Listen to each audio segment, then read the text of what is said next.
You're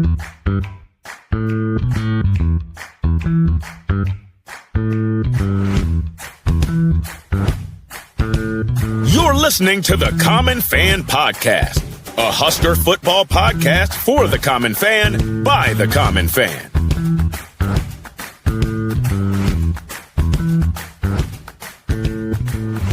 Welcome back to the Common Fan Podcast. I am TJ Burkle, as always, alongside Matty Owens Sr. and Geoff in Lincoln. Friend of the program, Gary Sharp, is with us today. He's bopping his head to the catchy Common Fan jingle. I know you can't get enough of the Common Fan jingle, Gary. You know, actually, I wish I had it as a ringtone. You know, we can right there. That's a great idea. Is there a Common Fan store where we can get gear, special appearances? You guys do cameos. We can get the ringtone. That's a great question. I'm glad you asked. Go to commonfan.co. That's commonfan.co. Subscribe on YouTube, like this episode, follow all the social media accounts, sign up for the free newsletter, and generally keep up with all the fun and frivolity of the Common Fans. Right now, Gary, we've got socks. That's what I can offer you as socks. We got some socks. Are socks still a thing? I mean, I know they're important. I think people wear them. Yeah, that's a valid point. I will agree with that. Thank you. I like to think I'm ahead of the curve on the style thing, so I'm going to say yes. Socks are still a big thing. Yeah, you remember like a couple of years ago, like everybody was getting like companies were opening up just sock stores, and they were making a fortune, and everybody wanted to show off their socks. And I didn't know if that was still a thing. I'm wearing a pair of Top Gun socks right now, just to give you some idea of what. Nice. But the thing about the socks is, like this time of the year, how do you show them off? I mean, like if you're going to show them off, it's very awkward conversation because all of a sudden to a stranger, you lift your leg and you start pulling up your pant leg, and then that leads to another conversation. Sure. Yeah. I'd like to know, Jeff, why you think you are ahead of the curve on the fashion thing. I'd love to know. I was waiting for somebody to say, hey, if I need fashion advice, who do I go to? I'm sure you think that, Jeff. I have no doubt that I know that. You know that. Okay. I don't know. It's very, you have a very PJ Fleck watch your mouth style about you. Okay, take it easy. All right, let's get to the point here. Gary, there are so many questions surrounding Nebraska football as we kick off spring ball 2026. Kicking off spring ball earlier than ever, by the way. I don't remember a time of my consciousness where they started in February, which is neither here nor there. We're going to talk all about spring ball and some of the questions that are out there. If we have time, I'd love to get some of your thoughts on the Bill Moose book. I'm sure you've read it, or at least the two chapters in question. So maybe we'll dig into a little bit there. What do you think is the biggest question for Nebraska football as we look ahead to a daunting 2026 schedule? Well, first of all, I think, all four of us like football, and in particular, like a team that plays in Lincoln. So it's okay to say you're excited about football because I like that football is back earlier. I will say this, and we've had so many different variations of how coaches handle spring, because then they got the spring break and they take time off. Do you play later into April? Do you always try and end on Masters weekend so you can really mess with all of us that want to watch the Saturday at the Masters and have to do a spring game? I'm really intrigued by the back end of this. I get why they're starting sooner because you got new guys on campus, and I'd rather learn more about guys that put their hand in the dirt than put their hand on a mat in conditioning. But I'm intrigued by what they do post spring because they do have a lot of time post March 28th to kind of tweak some things they saw during spring. I think one of the biggest questions is, and this won't even be answered until September 5th, October 5th, November 5th, is what can Matt Rhule do to build trust with a fan base that has eroded trust at the end of last year and has looked at the last 2 years and said, where is the momentum? And maybe that's a good and a bad thing because they're a mystery team, but you're going into year 4 and you'd like to have something to grab onto, that you have some momentum, that you can go, we have this, and I think we can do this despite having to play this, if that makes sense. I think that's a really good point, Gary. It's so fascinating to think about last year and think about like before the USC game, right? Mhm. Enthusiasm is still, what were we, 6-2 at the time? Enthusiasm is still Yep. palpable. We still have opportunities in front of us. You still have a chance to get to 8 or 9 wins. I think even falling short of that, like even if they finish 7-6, or let's say they get one more and they finish 8-4, um, I think what was so disconcerting for the fan base is Rhule showed up and he flipped the defense. And Mhm. you thought all along, okay, this is what he does. He's a defensive-minded guy. He fixed the defense right away. This is how the program will always be grounded, right? And then if we can just fix special teams, if we can get a little bit better on offense, this thing's really gonna take off. And so a lot of last year, they had fixed special teams. Defense was hanging on. They weren't as good as the previous 2 years. They were hanging on, and the offense was kinda like, better with Dylan, still had its issues, offensive line issues, whatever. Though I think the last 3 games, seeing the bottom fall out and just getting pushed all over the field on both sides of the ball made everyone think, "Are we anywhere at all?" Yep. Like, and I think that's why I mean, that's my philosophy on it's not even necessarily, okay, 7-6 again, that stinks. It's how this thing ended, which made you feel like, did anything we believed the last is there any truth to anything we believed the last 3 years? Yeah. Yeah. Anyway, um, any One thoughts? thing Yeah, go one ahead. thing I do wanna piggyback off of that was, uh, Gary, you had mentioned building trust with Matt Rhule again. I do feel like this offseason is something Husker fans needed, Mhm. and more or less something maybe just low key off the radar. Every year we always win the offseason, right? There's always big news, and as Husker fans, we can't help ourselves that we just buy into the hype every single time. And this year around, I feel like we know what the schedule's ahead of us. We haven't really heard a lot of news other than the transfer portal and the press conferences before spring practice started. I think that's a good way of building trust with the fan base is maybe just to lay low a little bit, Matt. Don't be out there. You don't have to be out there in front of everybody all the time trying to reassure us everything's going all right. Just do your thing. Let's get the job done and we'll get to the season. We'll see how it pans out. Yeah, no, it's you go out in public, and a year ago, people had a different reaction to you, and Mhm. now a year later, people don't really, they have a reaction, but it's not like, "Hey, there's Matt Rule." We kinda have to pick a lane with what we want Rule to do. Do we want him to talk? Do we not want him to talk? I think it's okay for Nebraska to be a little bit of a mystery team because we don't know how all this is gonna mesh together, especially the offense. We don't know exactly what the defense is gonna look like. Again, I say don't apologize for being excited about football, but I think the media kind of get hammered with, man, you keep feeding us all this, making us drink this Kool-Aid. I think we're all smart enough that with our own eyes, we've watched enough football that we can determine if this is going to work or not, And I Mhm. think it's okay to be in wait and see mode because I will be honest, I think guys behind the scenes are in wait and see mode. They don't know how this is all going to work. You know, they didn't stand pat. At least that's a credit. But you have no idea how this is going to go together. Okay, and then what you're up against. I mean, it could be the ultimate boom or bust type year where you're like, "Ooh, that was surprising," or "Oh God, that was worse than I thought it was going to be." Yeah. Yep. Woof. Indeed. Well, let's shift gears a little. I wanna talk about personnel.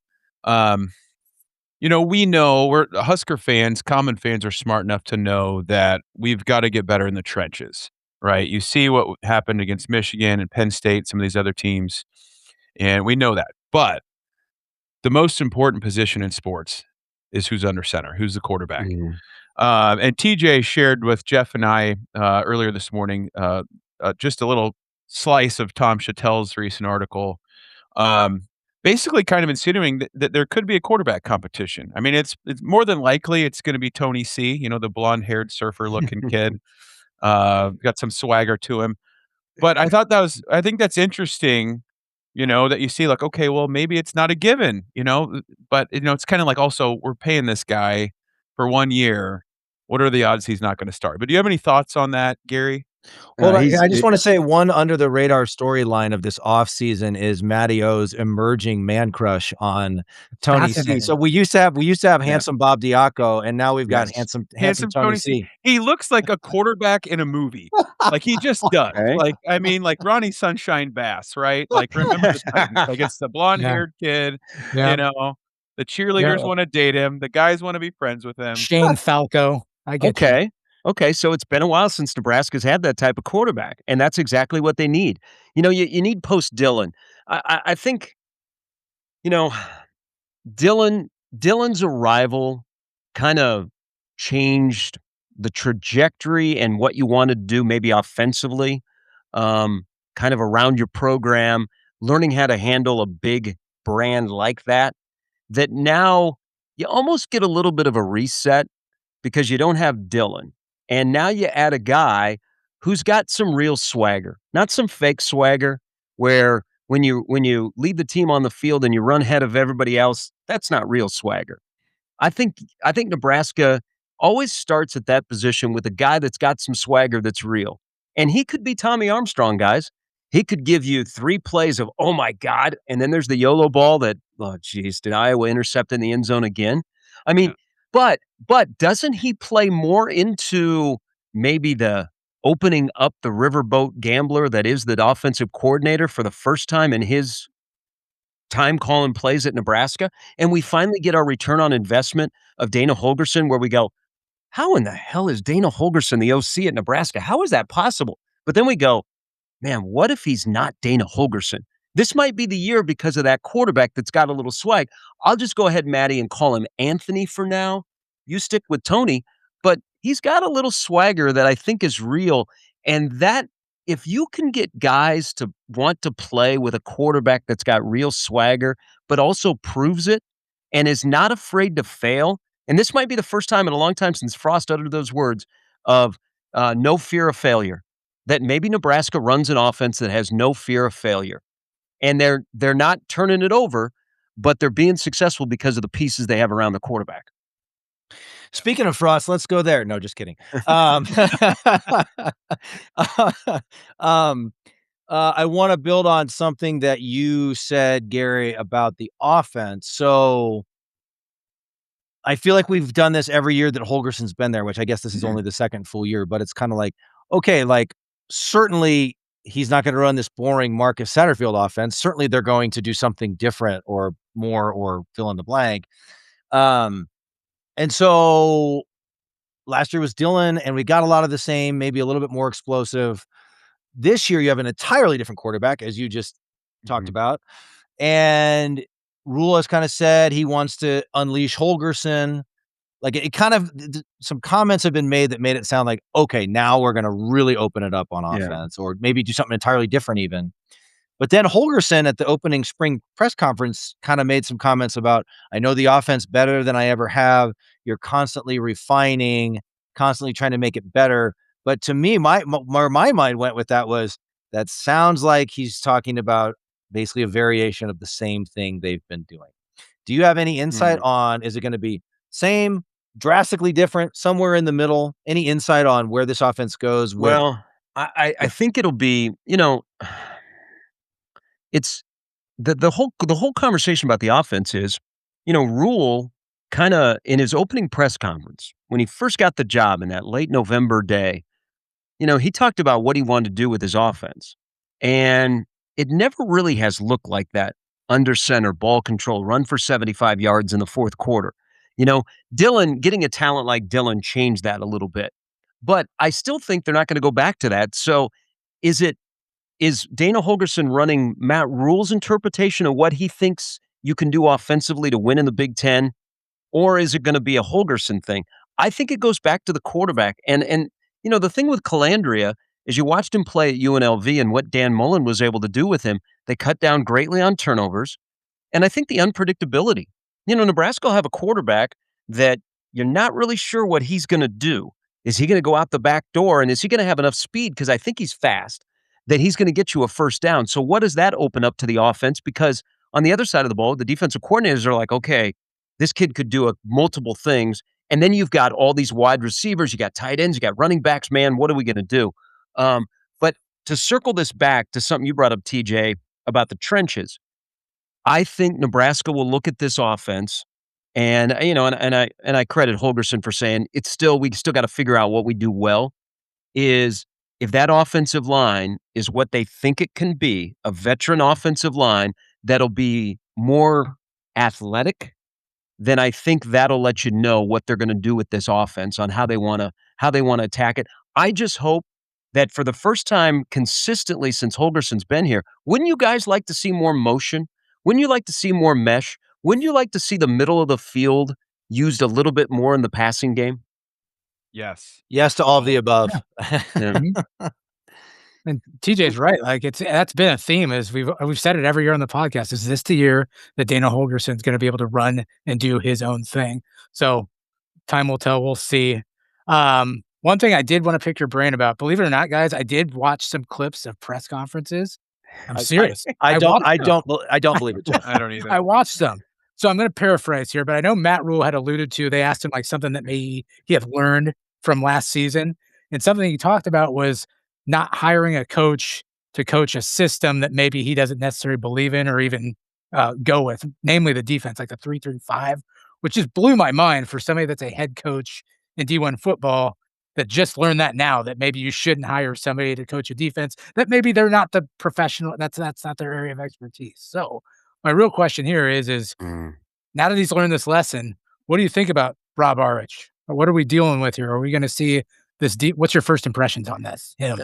I really like him. I think if you look at his coaching ladder, it's like, okay, he's he didn't fall out of bed and end up on third base. I mean, he's kind of worked his way up. I think, and I think when we were together last year, we talked about this, and you guys have alluded this too, of, the defense they ran, kind of to run it back from Tony White to John Butler. Hey, let's just run this defense back because we got enough guys here that are familiar with it. And, we're essentially keeping all the same coaches. So let's just run it again. But then you didn't look at the personnel and you went, oh, wow, the personnel we lost last year could run it. This personnel is going to struggle in it.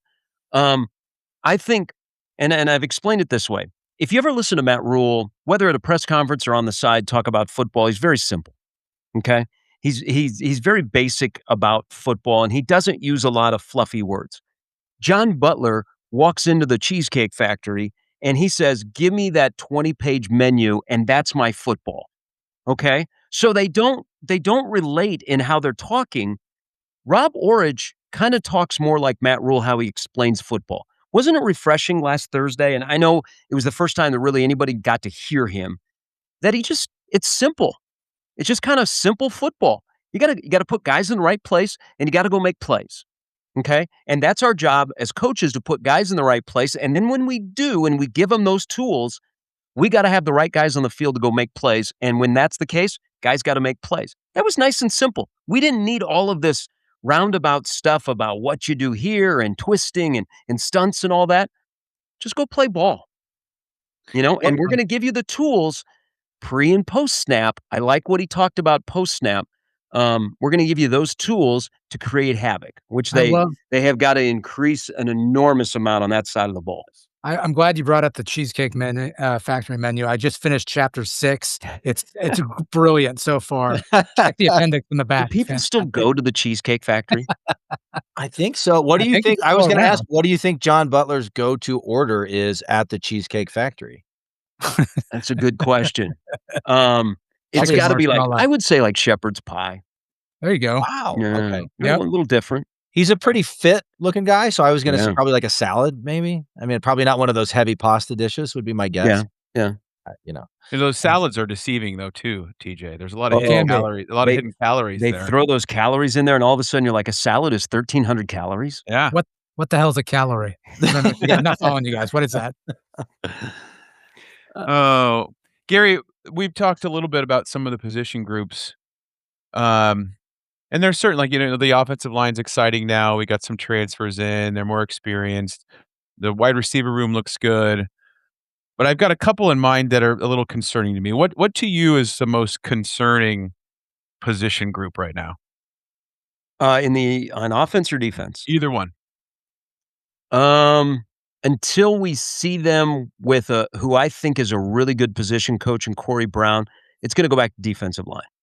I mean, Nebraska in the month of November, they're 2-10 under Matt Rhule. Can you run the ball? Can you stop the run? The game is a game of trenches. The November schedule from here on out is not getting any easier for Nebraska because Nebraska, you play the month to remember is November, but you got to be able to stop the run and run the ball. And defensive line until I see him in action in this kind of system. And if Nebraska can get pressure on the quarterback through the interior, that'll be the concern. I just think I think this team, with all the moving parts, is a question. How are they going to fit together? They get a nice little runway of the first 3 games, but don't overlook Ohio. But how does it all come together? And then I just want something simple. The expectation for this upcoming year, be better in November than you were in September. And Nebraska was not as they were definitely at the end of the year, they were maybe the same as they were in September, and they took advantage of a schedule, but they weren't better. And that's been a problem over a couple of different coaching staffs is what happens in November. I know you wear down, there's injuries, but that's on development and depth, okay, and coaching. And coaching, probably coaching more than players is my biggest concern. How all these new pieces are going to fit together, and how is the head man going to navigate when we get to Saturday? How is the offensive coordinator going to navigate when you get off script?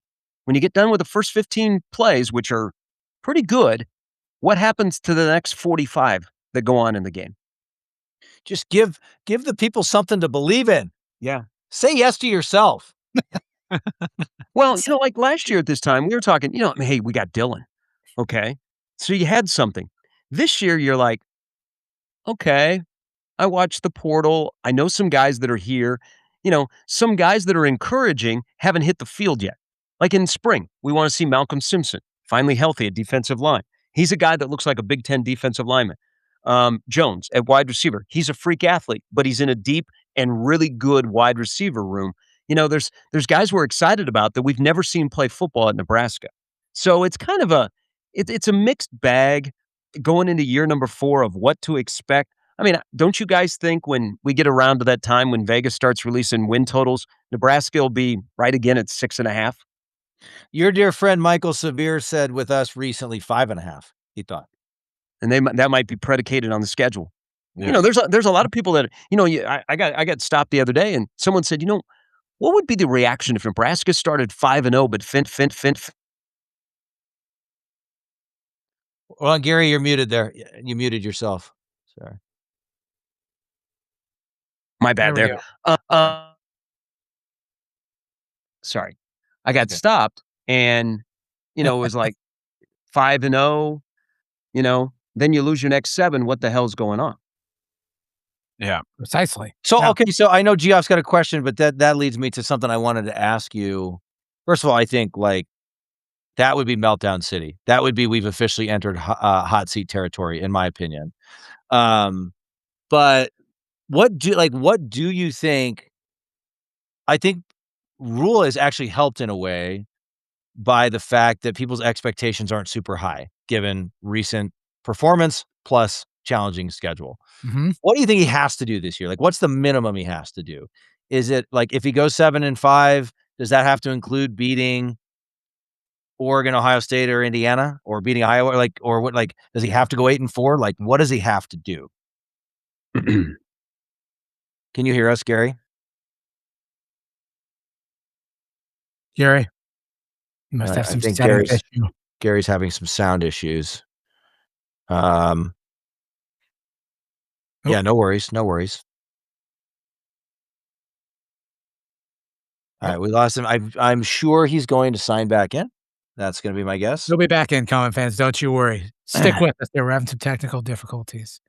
And thankfully, the 3 common fans are on the cutting edge when it comes to technology. So I have no doubt. Absolutely. I'm really anxious to get Gary's take on that question. It's something we spent a whole episode on, but I think it's so funny. I think 7-5 under the right circumstances could be a home run season. Yeah.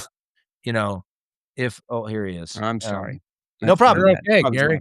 I don't know. It looked like you couldn't hear us there for a little bit, Yeah. but we were just talking about and we've done a whole episode on this. What does success look like for Matt Rhule in 2026? Like, I think everyone would say 8-4 or better, and we're dancing in the streets in Lincoln. But if it's 6-6, if it's 7 and I mean, let's say this 5-7 or worse, and I think he's officially on hot seat territory. If it's 6-6, if it's 7-5 again, but that involves beating Iowa or beating one of the 3, playoff teams on the schedule. Is that success? Are the natives happy or are they restless at that point? Well, think about they're going to have to be successful in 2026. They're going to have to do really 3 things that they have not done: beat a ranked team, okay, also hold serve at home. All of a sudden, Nebraska doesn't play well at Memorial Stadium on a consistent basis, and then be better in November. You can't be 2-10 in November and tell somebody that you're making progress. And so you kind of have to be comfortable being uncomfortable and do 3 things to be successful, in my opinion, that you haven't done in the first 3 years.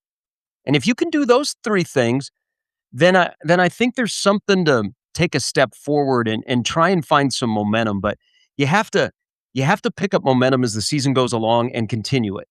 And then the question is, how does this program deal with success?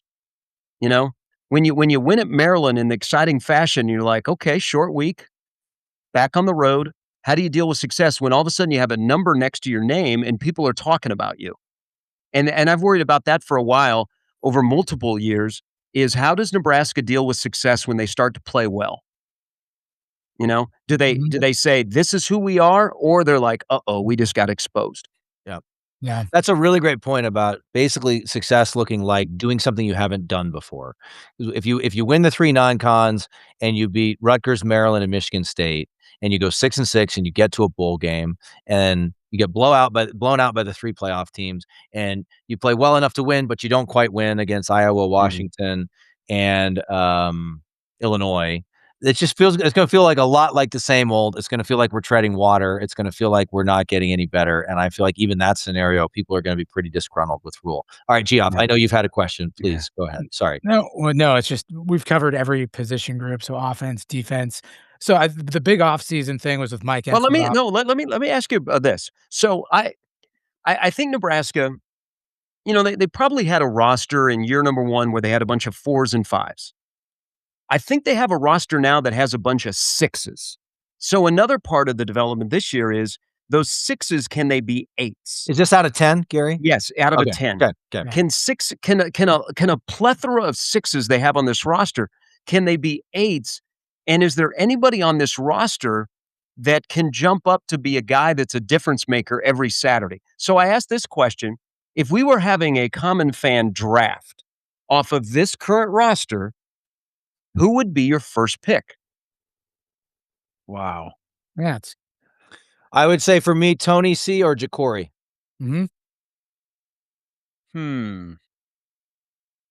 Okay, see where I I'm might going here? I'd We all probably kind go of paused. defense. Yeah, but Yeah. it's like so hard to answer that. What points are you getting on defense, Matt? Can you put a defensive player at your flex position? Oh, is this an offensive question? Oh, no. Well, no, just no. But Gary, your point is a good one. It's a little concerning that all 3 of us kind of went, If we can bring Minchie back, I'll put him on my Oh, draft God. there. He's never here, Jeff. He was never Yep, here. Thanks, Jeff. Yep. So, thanks for the memories, Jeff. All right, sorry. Just kidding. Love you, buddy. It's very telling. It's telling that we struggled and paused to come up with an answer to that, though. I get where you're going with that, Gary. Okay, so I'm going to give you 2 guys, but they both have to make jumps, and one hasn't played in the Big Ten. I think Owen Chambliss is a dude. I think he's a really good player. And I think it helps that he's playing with his defensive coordinator in the same system and the same exact position that he just got done playing in San Diego. Then I'm going to give you another guy, and this is where the inner workings show me that something's happening.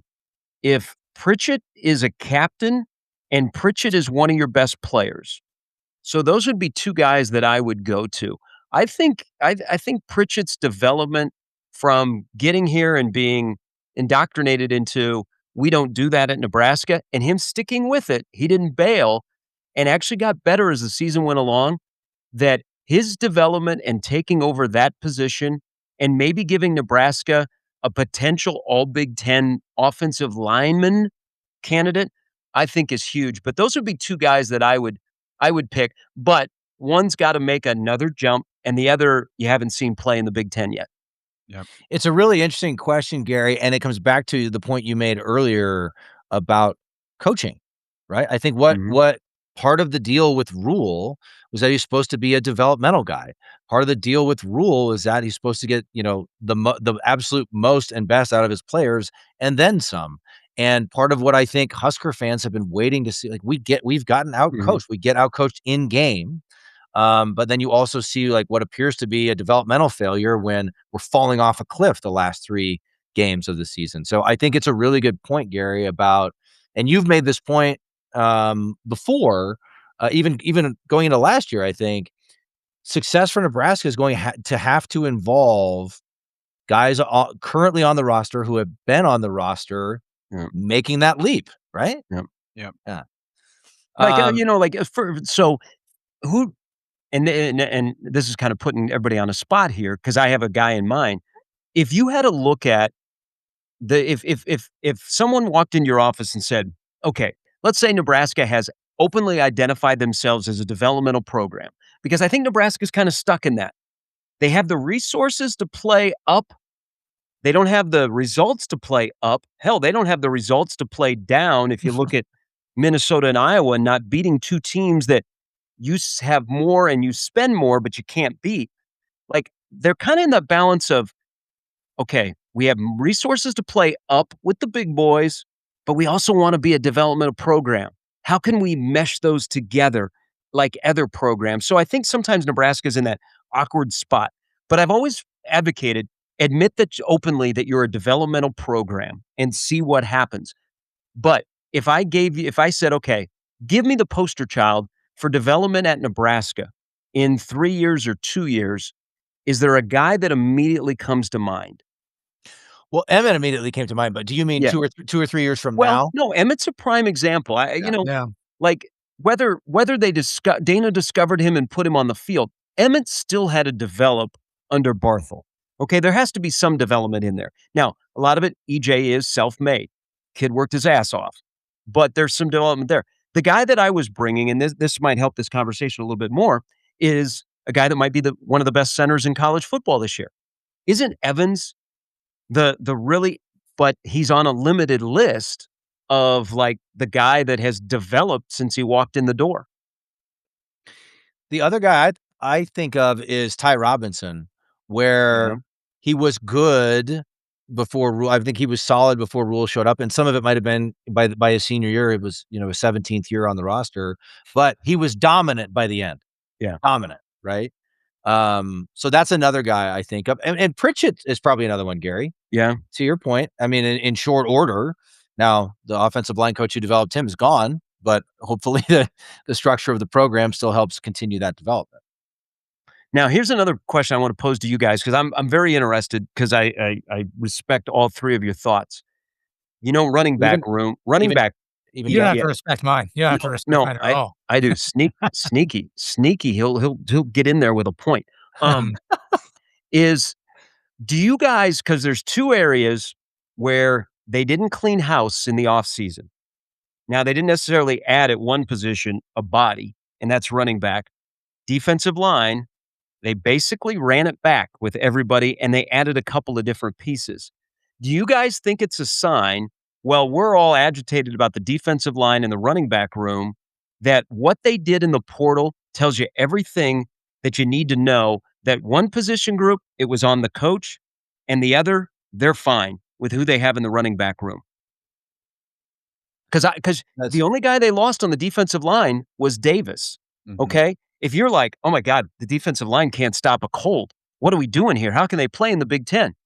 Isn't it interesting that they brought basically everybody back that could come back? Yeah, I mean, don't you think that that's more of like, hey, we're running the wrong Yep. scheme for what we've got? Like, hey, let's run something that works better for what we're using, right? For what we're playing Yep. with here. Yeah, I think that's very telling.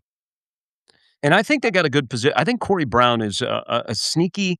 We all wring our hands about God. It's taken him forever to get a defensive line coach. Does that cost him with guys that are in the portal that are looking and want to find a home? I think because of his connection to Orich and the familiarity and the fact that the guy can coach, I think Corey Brown's going to turn out to be a really good addition for that room. I think he's more of a fit. He's more along the lines of the Terrence Knighton, who, back to your point, TJ, those last 2 years of Ty Robinson, hey, Terrence Knighton was a big reason why Ty took a jump and is now getting paid to play football.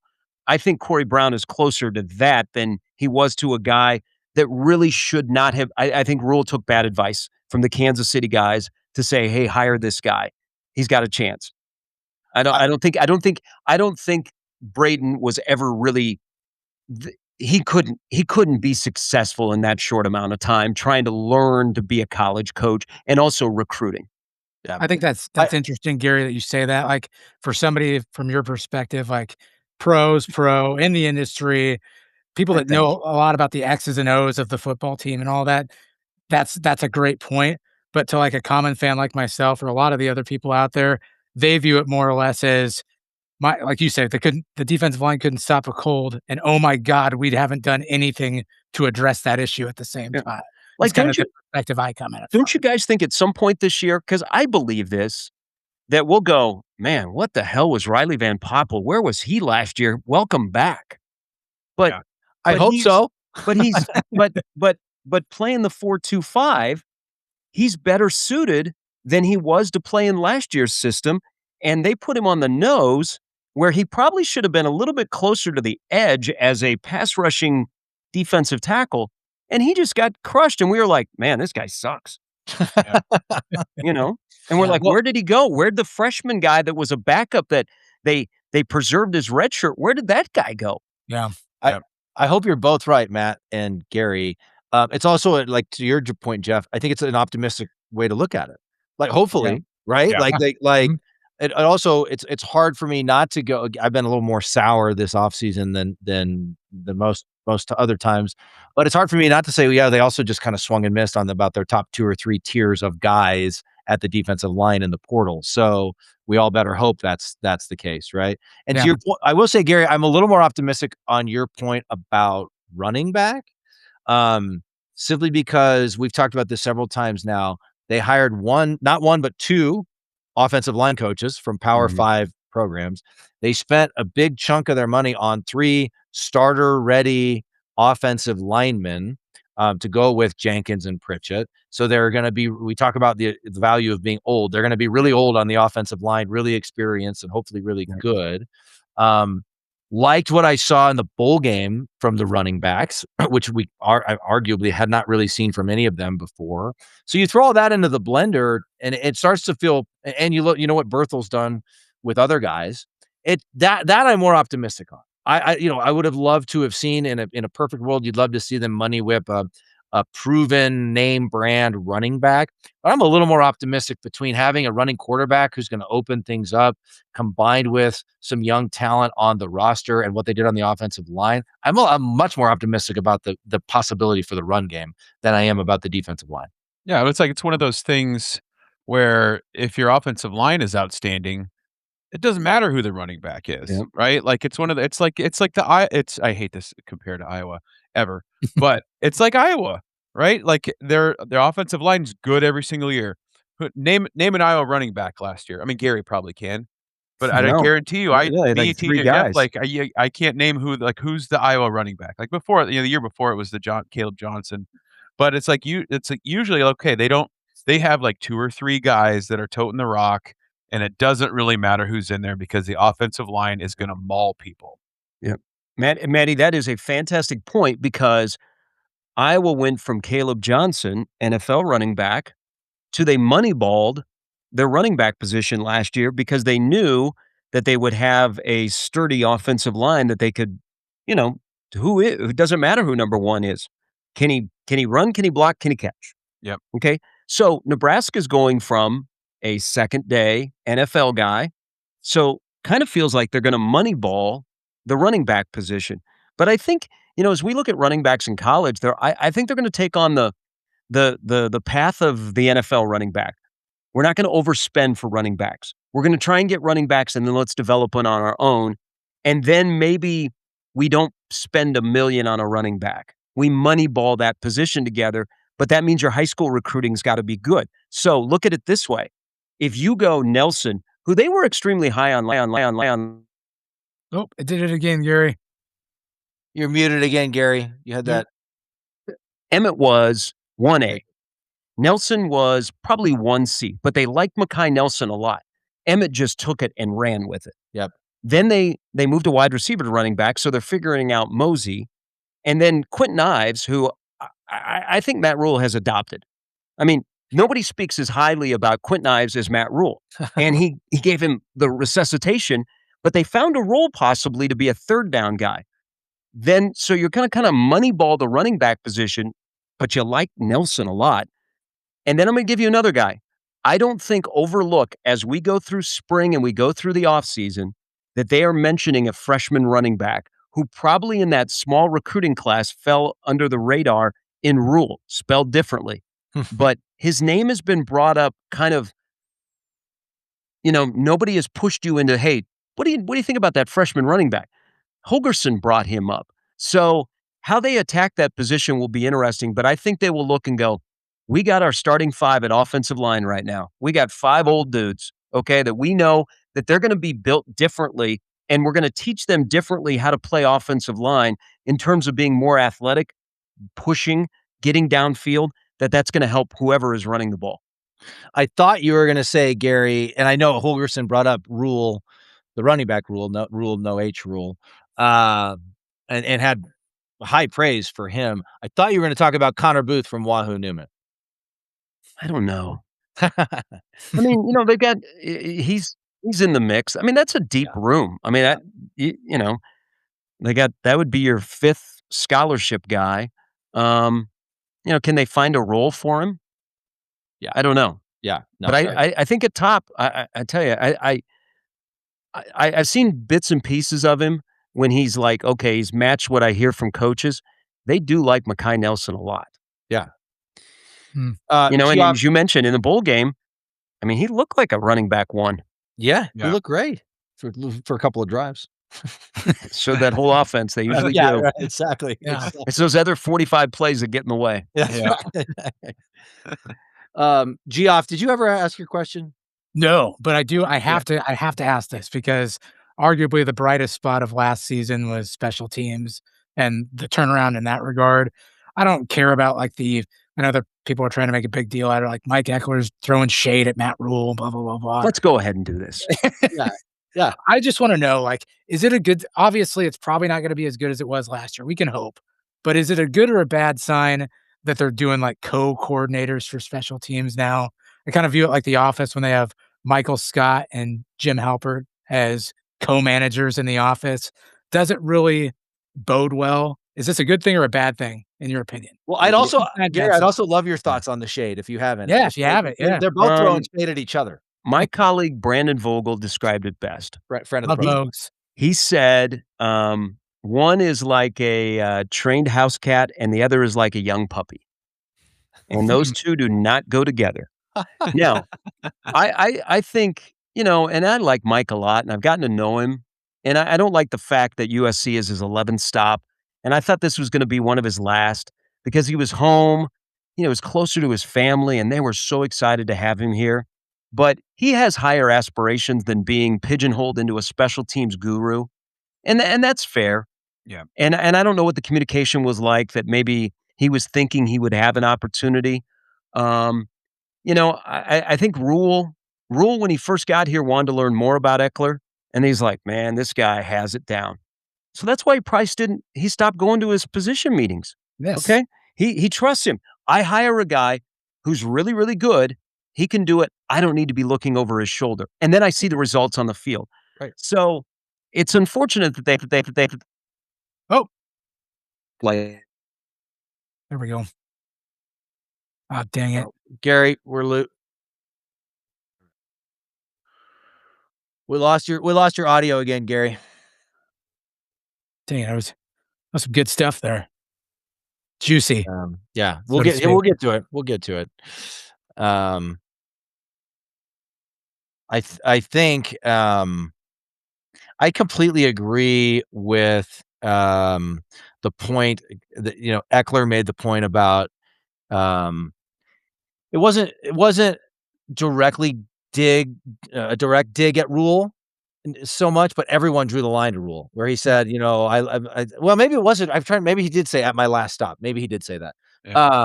And basically said Rhule never came to his position group meetings. But like to me, that wasn't as like some of the Husker Twitter accounts made a Really tried to big run with that. Yeah. really tried to make a big deal about that. Oh, this doesn't reflect well on Rhule. The product on the field was really good. Rhule's running an entire program, and Just don't micromanage me, I think is Y the y kind of way you yeah, look at it. right, Let him do right, if he's right. doing a good job, he can handle it.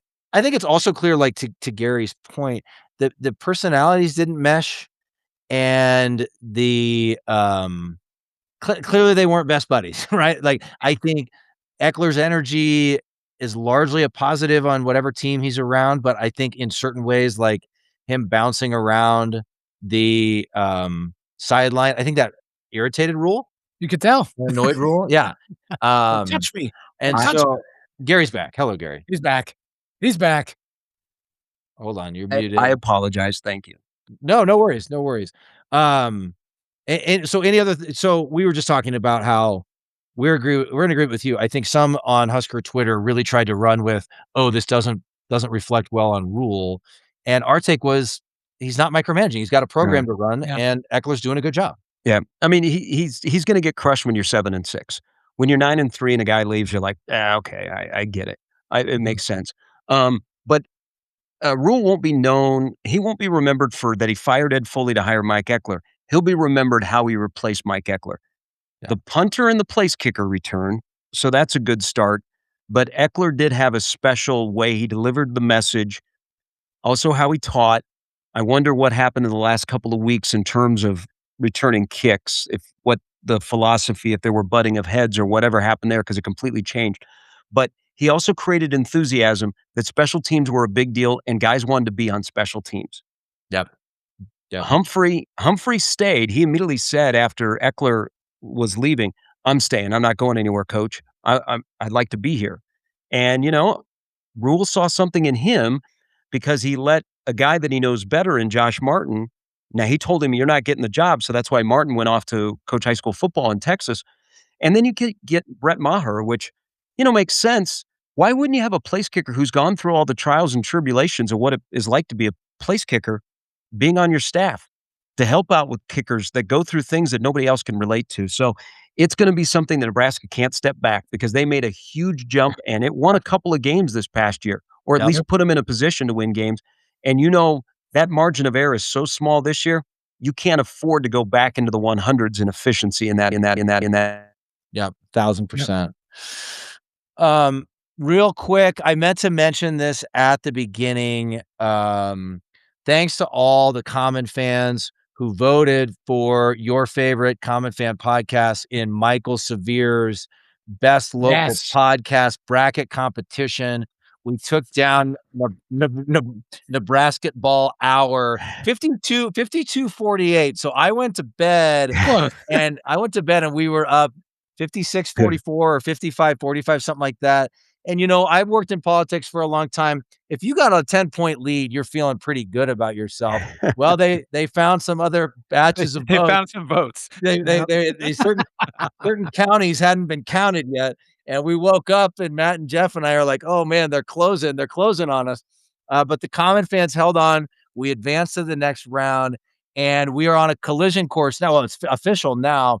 We're going to be facing off with the Pick Six podcast, a daunting, Yes. daunting task of Tom Chattel, Sam McEwen, Evan Bland, all three friends of the program. All three have been on here. It's literally my favorite podcast other than the podcast that we do. Like I've listened to those guys for years. As far as like sort of your traditional podcast for Gary, you're my favorite radio guy. You know that. Thank you. But it's I love that podcast. So it's going to be a little bit uncomfortable. So we're going to be getting out. We're going to be doing the getting out of the vote operation. I was just going to say, I'm not even going to apologize for it, but we're going to be shamelessly groveling for votes all day, over and every day when over and over. Sorry, I'm not sorry. It's David You know, versus Goliath. Yeah. we love all three of those guys though. So I thought, it'd be kind of like remember when late in their careers Larry Bird would play against Magic Johnson. It was just like a love fest. They'd be like hugging and like kissing on the cheek before the game. Like that's how I view us going against the Pick Six guys. and There's Gary, a lot of respect there. yeah, I'm going Gary, all in. No mercy. you're in the Average Joe Sports Show, right? Yes. And Yes. so we're in the same bracket as well. I know. So Oh, yeah. if we get past the Pick Six podcast, we're on a collision course with the Average Joe Sports Show. This is all really uncomfortable. I I don't know. like confrontation, guys. Maybe I don't like will competition. refrain from voting, or I will split my vote in half. Oh, there you go. You shouldn't Yeah. do that. You got to always vote for yourself. Always vote for yourself. Oh, okay. That's what I mean. But I like this. This is the ground roots against the grassroots campaign against the juggernaut corporate world. That's exactly go. right. That's There you exactly go. right. Exactly. We are the common men, the Yeah. common fans. It's like MySpace against Facebook. No. It's like Blockbuster against Netflix. No, wait, never mind. Real quick, Gary, if you have a couple more minutes, we did a whole episode with Michael I listened. about the Bill Moose book. Biggest takeaways from we don't need to rehash all of that, but like biggest takeaways from sort of the Bill Moose revelations and then his 47 interviews after the book was released. I can't believe he didn't come on here, to be honest. He probably would, Jeff. He's selling books. He needs money. He needs money. I mean, that's a fact. I don't know. When you read about the dysfunction, did you go, "Oh my God," or did you go, "Yeah"? I said, yeah. Yeah. I So think that's just kind of like, okay, that's what's wrong. I think for me it was like, okay, not shocking, but at the same time, like, damn it. Sometimes when things happen and you see 47 people tweet about it and you think, oh, come on, they're professionals, they're adults. It's certainly not that bad. And then you read about it and you're like, okay, that's all pretty bad. That's Yeah. all. That's It's in the all. title of the episode. It's worse than we thought. Yeah. Right. Yeah. I got to ask you, Gary, though, the one question that got some of the most attention. We talked about it with Michael. The idea that he's claiming he knew Frost wasn't ready. We lost Gary. Maybe he was having sound issues. Gary decided once it came up that one, we're on a collision course in the bracket competition, and two, we're trying to talk about Bill Moose. He's like, forget. I'm having technical difficulties. Yes. Look, if you don't want to talk about Moose, No. tell us. No. I apologize. For some reason, I'm getting knocked off. I got to check to make sure I paid my Google Fiber bill. No. It just shows you that we are so desperate for football to get turned around. Because if football's going well, people that have no connection to football but think they have a title that says I've got to have an opinion on football and I have power to change, they all of a sudden have an opinion. But if football's doing well, then people are like, okay. But when football's struggling, everybody and their brother's brother has an answer. And, we all know this. Nebraska football is political, okay? Sometimes you got to kiss the ring. Sometimes you got to avoid the ring. Sometimes it helps to be really good at the sport, but also to make really, really good hires. Yeah. And, the thing that always be about Moose is he was brought here to hire Frost. He did. Is that on him that it didn't work out? He hired Fred Hoiberg.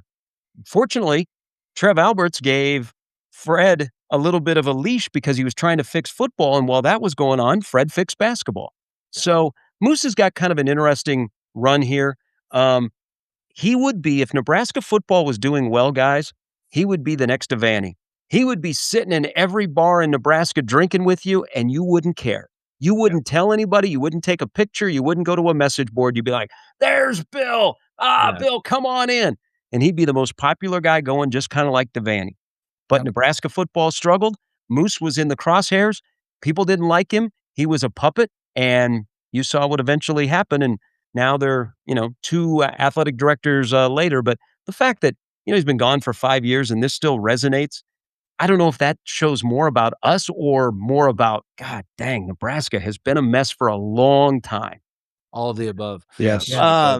I would. So one thing we didn't spend a ton of time on when we had this discussion was giving Moose a little bit of the benefit of the doubt. One, I do agree the backlash would have been insane if he hadn't landed the plane on hiring Frost. Two, he probably would have been forced to like again, like you saw how Pillin inserted himself in the basketball hiring conversation. So like maybe his hands were tied. Fundamentally, though, do you believe the claim that immediately Frost walks out of the room and he's like, he and his wife both acknowledge, oh yeah, he's not ready? Or is that just kind of a convenient way to frame it after the fact? No, I think it's true. Wow. I think it's Okay. true. Okay. All right. Fascinating. I mean, Okay. and in a lot of Matter- ways, Scott, and I said this on my own radio show. He didn't have the tools in the toolbox to run a Fortune 500 company, to surround himself with people that could help him be successful. And he kind of, guys, he was the same person, but just 20 years older and a different title when he came back to Nebraska. Yeah. Yeah. Well, that True. one more thing, and it was a point I wished I had made when we were talking to Michael. Okay, Moose, you claim you knew he wasn't ready. You also claim you had to hire him anyway. We'll give you the benefit of the doubt on both of those. Then insert yourself a little bit more. Yep. Make him hire some coaches who have actually coached in the Big Ten. Provide structure in the way that Albert's tried to. Do something. Because he brought the golden boy here. He claims he knew he wasn't ready. Well, then he just let him do whatever he wanted. Yep. I mean, that was the recipe for disaster. TJ, you're spot on. Like, if he would have forced him to hire people around him that didn't know him, but were good for Nebraska and good for success, how much of a difference that would have made. But I think it quickly turned where Scott got all the power. Right. And and then all of a sudden Moose was neutralized. I mean, look at the Oklahoma situation. One side tried to get out of the game, and the other side didn't know what was happening and had to clean up, the mess on aisle 4. Yeah. Wild. Yeah. Yeah. We'll have you back for a whole different conversation about that and what the media should or shouldn't report when they know it. But we won't drag you there right now. Well, thank you. Thank you. What we should report right now is it's okay to be excited for football. There you go. It's nice to have football back. There's your permission Yeah. slip, TJ. Yeah, It's okay to get, turn the corner. There's a little bit of negativity at the end of the season, going into the offseason.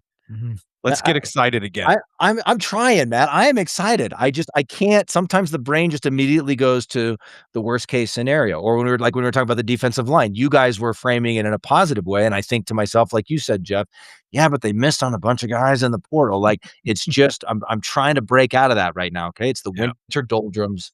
It is what it is. Well, it almost seems like Rhule needs a Fred Hoiberg year, where you do more with less, or it's perceived more with less. Yeah, and sure. it's an Hammer. undeniable, complete and total breakout and shattering of expectations. Yeah. All right, I started this with a question about trust because there's not really a lot that Rhule can do between now and once you get into the core of the season to build trust. What would it be for you guys? Something that you saw that you could start to build trust again in the head football coach at Nebraska. For me, it would be knocking off one of the playoff teams.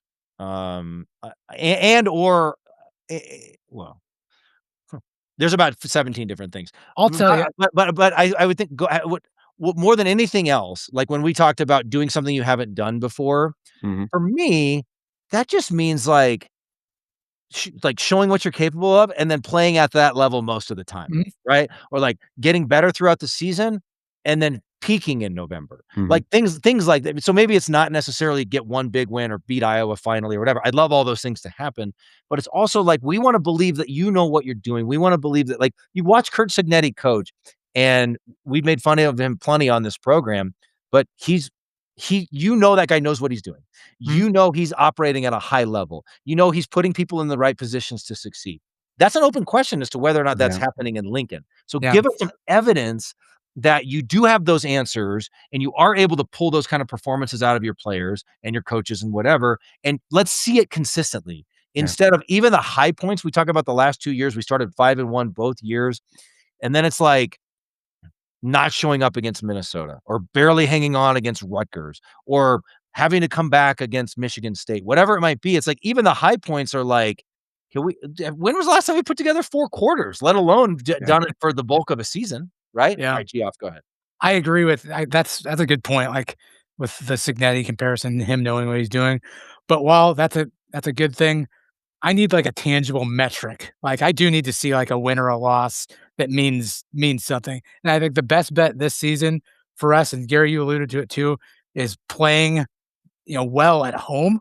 If we wanna beat, like, a top-ranked team this year, I think I wanna see us beat Ohio State here. That's what I want. I want that to be the big win this year. That's the victory I want. Hmm. I don't know if it's gonna happen or not, but that would be a tangible metric. Even if we lost every other game, but we pulled that out, hey, we beat a ranked team, and that's something to hang our hat on. We need something like that to happen to build some confidence for not only the team, but the fan base as a whole. We Yeah. need that win. See, I don't need that. Like, I it do. would be great. It would be absolutely great, yes, but it's not gonna be what gets me excited to go into the 2027 season, right? Like, if it's, if the win-loss record is 6-6 or 7-5, but we played for 4 quarters with the playoff teams, and then, we beat, what are the 3? Illinois, Iowa, Washington, right? Those are the kinda ones that we've decided are toss-ups. Beat 1 or 2 of those, and if it looks good in November, like, I'm not talking about, you go undefeated in November or 3-1 in November. Like, yeah, I wanna win a couple of those, but, like, let me see, like what Gary said earlier, we're clearly, to the untrained eye, a better football team in November than we are in September. And that Oh, but doesn't mean it's not wins Yep. and losses. I think it's just flip those. We're better in September than November. Is that what you mean? no, I wanna be better in November. Oh, you're saying that's what you wanna Yeah. see. I Sorry, wanna sorry, be sorry. I want Got them it, to be got it. better in November. Yeah. Yeah, so and that doesn't mean wins to me, it's not wins and losses, like, they better get to a bowl game, don't get me wrong, but to me, that's, like, the baseline, right? If you're 6-6 and you play really well against the playoff teams, maybe you don't beat them, but you win the games you're supposed to, maybe you win a toss-up, and it looks better in November, where we're playing hard, we're playing good D, we're running the ball. That's the measuring stick for me this season, this fall.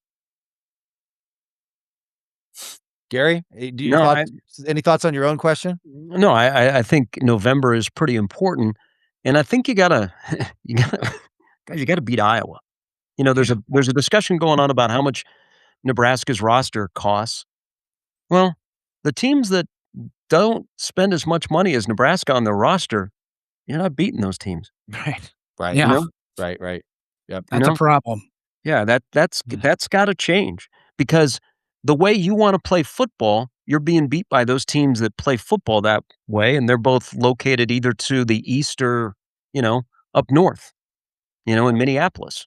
Yep. And you've done a good job of other things like it seems like every year, and I think TJ, you started this. Um, every year they identify one thing they got to fix in the offseason. Fumbles they fixed, special teams they fixed. Like, what is the thing in 2026 that they've identified that they will fix? And at the end of the year, you'll go, yeah, you know what? They did fix that, but yet that's still a problem over there. Yep. Yeah. What is that thing in 2026? Yep. Gary Sharp, friend of the program, always fantastic to talk to you. Let's end on a positive, and we'll use Gary's words, some of Gary's words. This is the life we've chosen, and it's okay to be excited for football. How about that? Yes. Yeah. There you go. I mean, there's a like young guys you've never seen before. It's okay to be excited. You can say, man, I'm excited for spring football. That doesn't mean that you're all of a sudden, oh man, they're going to win 9 games. But Yeah. we like football, and we have football earlier than we've ever had football. And I don't know. I think this is a very intriguing year because there are so many unknowns, and it can be very uncomfortable. But you know what? Let's figure it out instead of going, okay, they're going to do this, this, this, and this. They're going to win 7. They may win 5 games. They may win 8 games. Who knows? Because Yeah. no one knows. And the thing about it is, I think guys in Lincoln who, Rhule has grinded on guys since they got back. I mean, he's pushed staff, he's pushed players, he's pushed off-field staff. I mean, there's a sense of urgency. Does that result to wins? You better hope so. But I think they're the great mystery team. And we haven't had that around Nebraska football in a long time. Yeah. Whether it's personnel or what they're going to do when they all mesh together. I think that's Sure. kind of it may not be exciting. It's a little bit like, oh Jesus. But I think it keeps you engaged. Yeah. Yeah. Yeah. All right, get ready for 10-2, according to Gary Sharp. Yes. Any final thoughts or questions from any of the three of you? No, just thanks. Yeah, thank you to Gary for joining Again, us once again. generous Thank you, guys. We I love always it. appreciate it. You're the best, Gary. Thank you so much. Always love having you on. We'll be back at you very soon, Common fans. Keep an eye out. Michael Severe on Twitter. Follow the bracket challenge for the best local podcast. I'm guessing we're a few days away from being up again. But we'll blast it out like we did last time. Shameless. Vote for the Shame. Common fans. Tell your friends, tell your family. Vote for the Common fans. Gary Sharp, thank you, sir. Great Thanks, having guys. you on. We'll be Thanks, back Gary. at you soon. And hey, Common fans, be kind to each other. We'll be back at you soon. In the meantime, as always, GBR for life. Holy moly! Man, woman, and child did that. Put them in the aisles. And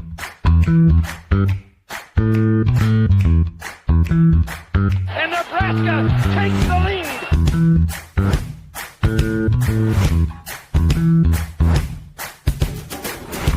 And the national championship is Nebraska.